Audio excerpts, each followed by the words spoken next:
My sister is an English professor at DePaul University. And of course, she's a total Audre Lorde nerd. That is how I actually got introduced to the term biomythography from Zamni, a new spelling of my name. Within that particular text, she described her writing style as a biomythography, which is the combination of biography, history, and myth.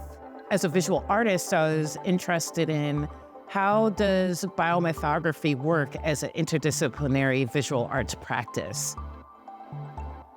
I started developing an archive of cabinet cards, and I discovered them by going to flea markets and coming across them as just these kind of material, cultural byproducts that were just being sold.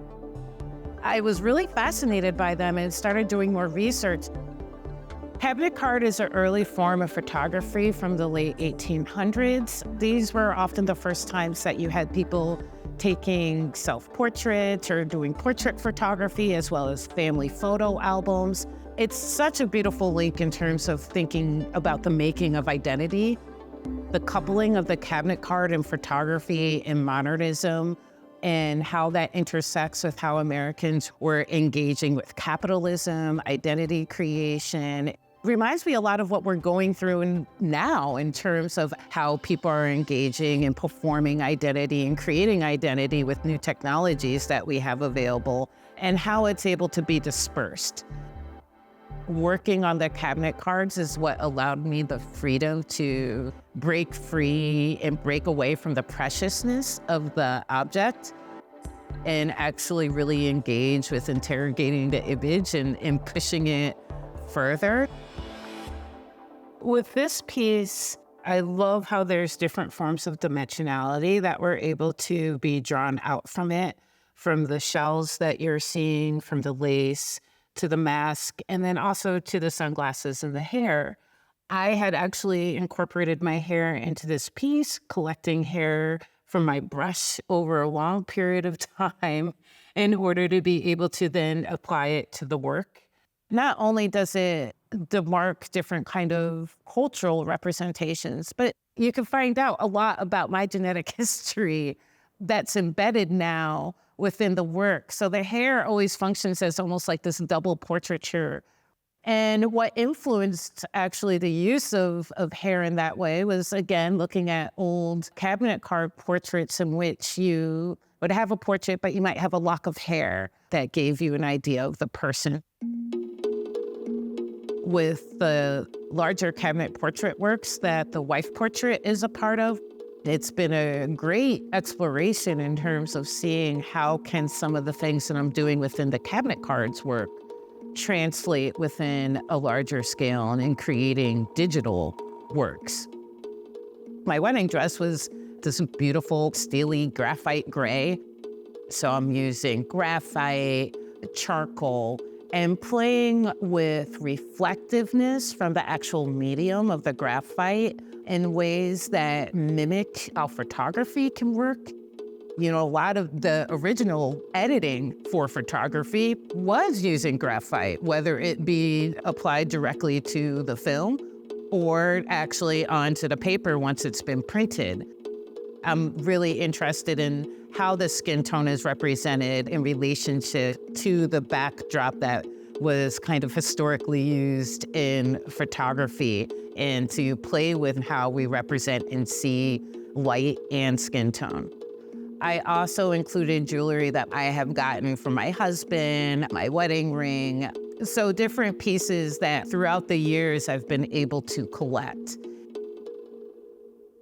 It's, you know, an interesting thing to get into your wedding dress 12 years into after your marriage, because there's a big difference between the idea of being the bride and being a wife. I did probably one of the most hardcore things I think you could do in terms of even approaching the wedding dress, in that I put on this wedding dress after I had a hysterectomy. Literally, it's before uterus and after uterus. And so then I'm entering into a new phase of womanhood, and also just speaking to aging. It's not about the romance of what you think being a bride is or what marriage is going to be, but you're steeped in your womanhood and you're steeped in your marriage and you're like, I understand and know what it's about and I'm living it. And I think it's something that's really powerful too, to have a Black woman represented as a wife. A lot of times the mother identity is something that becomes centered when we think about Black womanhood, but the idea of being a Black wife is something that's really important. One of the things that I found interesting about even going through the process of building the archive and collecting the cabinet card is essentially, it is really easy to get representations of white people. It's actually oversaturated, and people of color are harder to find. But that's one of the reasons why that I was also collecting like Ebony and Jet magazines, because you're looking at material culture in which, in particular, African Americans are being represented. I thought the conjunction of the cabinet card with Jet and Ebony magazine was a great way to introduce the different agencies through the different media of representation in the imagery. My parents owned one of the largest Black-owned advertising agencies in the 90s, and they produced a lot of content for actually Jet and Ebony magazine, as well as did print, TV commercials, and radio commercials. Interrogating and also producing representation is something that was conversation we had around the dinner table.